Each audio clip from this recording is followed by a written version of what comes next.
Hey guys, how's it going? Josh from Not Just Average Joe here, coming at you guys with another Yoyo review. Alright, so today we'll be reviewing the Today we'll be reviewing the Onedrop Vanguard. So the Vanguard is a one-drop yo-yo, obviously. It is one of the first yo-yos in this kind of series of yo-yos where they're trying to make them more affordable for the public. Side note, depending on the colorway that you get for these yo-yos, the yo-yo price can still go up, so yeah, kind of a failed attempt, because this thing right here, this cost me like 60 bucks for this colorway alone, so. But anyway, back to the yo-yo. Alright, so the first thing I want to talk about is the price. Now the price for one of these by itself, without like one of these special colorways like Dragon Slayer or Pollock or, you know, something else, it will be 48 bucks. Now that is really good for one-drop yo-yos. One-drop yo-yos are kind of like the Lamborghinis and Ferraris of yo-yoing.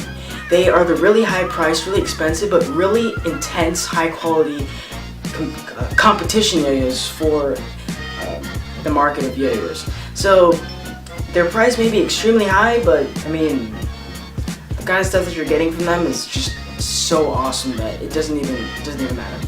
Now usually they're more professional players getting these one-drop yo-yos, and that makes sense because, well, I'm not paying $200 and $300 if I can't even win like one yo-yo contest. That makes sense. I totally get it. Completely understand. Now that we're past the price, let's talk about the specs.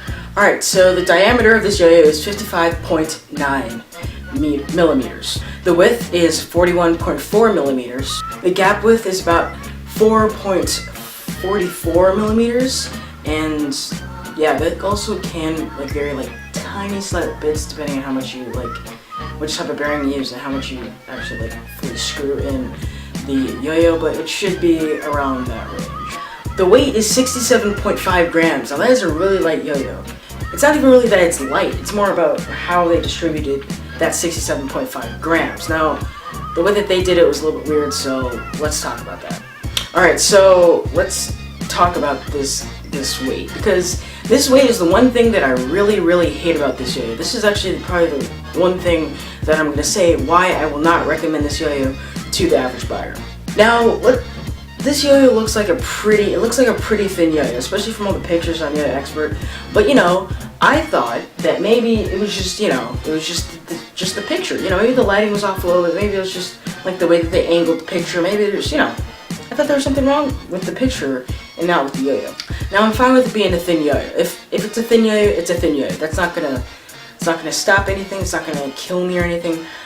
But I would expect with that thin yo-yo for there to be some good weight to the yo-yo. And that was not the case at all, so.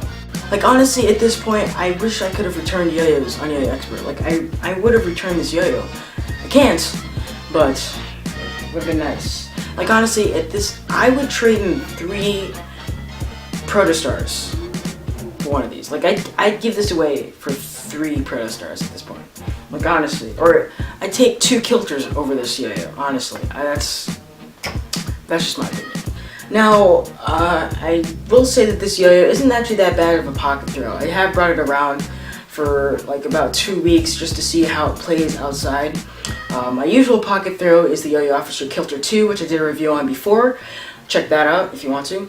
But this time I decided to bring my Vanguard. Now I can't even really hate on this yo-yo's ability to be played outside, besides in your little bedroom situation, kind of like me, but you know, I can't really hate on that. It's fine, it's really light, it doesn't feel like it's weighing down in your pocket, and yeah, it feels really comfortable, and even especially jeans.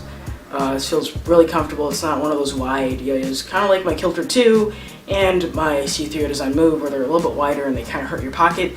This one's actually perfectly fitted for your pocket, so you know, it's pretty nice to carry around.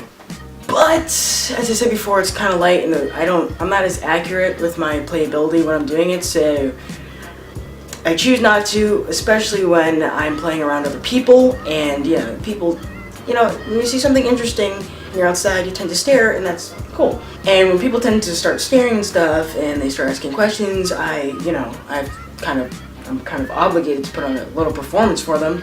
And if I'm not fully accurate, then it kind of looks bad and it looks kind of lame, and I'm like, oh god, no. You know, it's comes with the territory. But this yo-yo, I still wouldn't really recommend it. Even though it feels good in your pocket, I'd still say that you probably want to bring another yo-yo if you have this one already.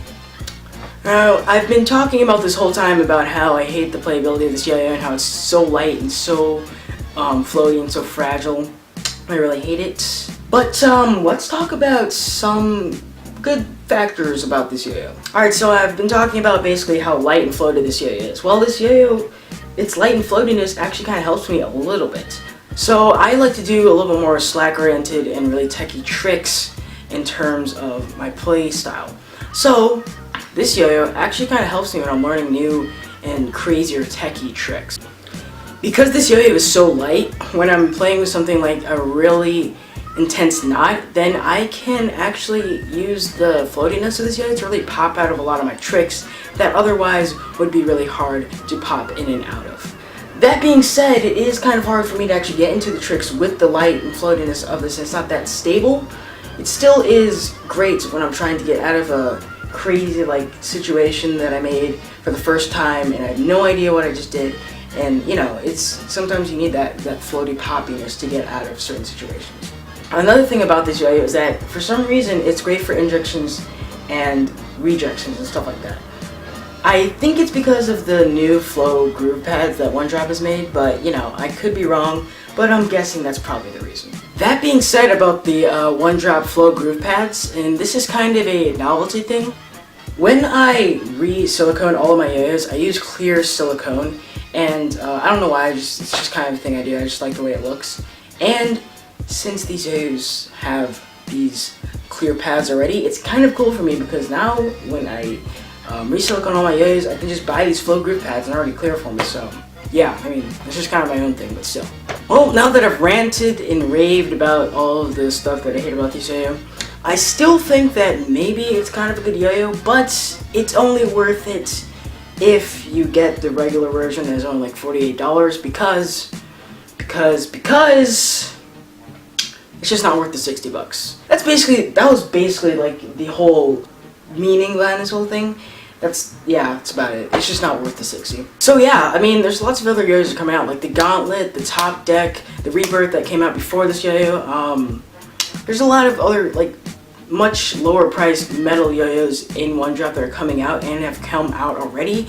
So you don't have to settle on this little situation here, so yeah. So yeah, that's my review of the Onedrop Vanguard. Yeah. So if you guys liked that video, like, subscribe, comment. Also tell me which yo-yo you would like me to review next. I can't guarantee that I will get that yo-yo or that, actually, you know what? I'm going to post in the comments 4 yo-yos that I am considering buying. You guys are going to tell me which one you guys want to be bought and or reviewed.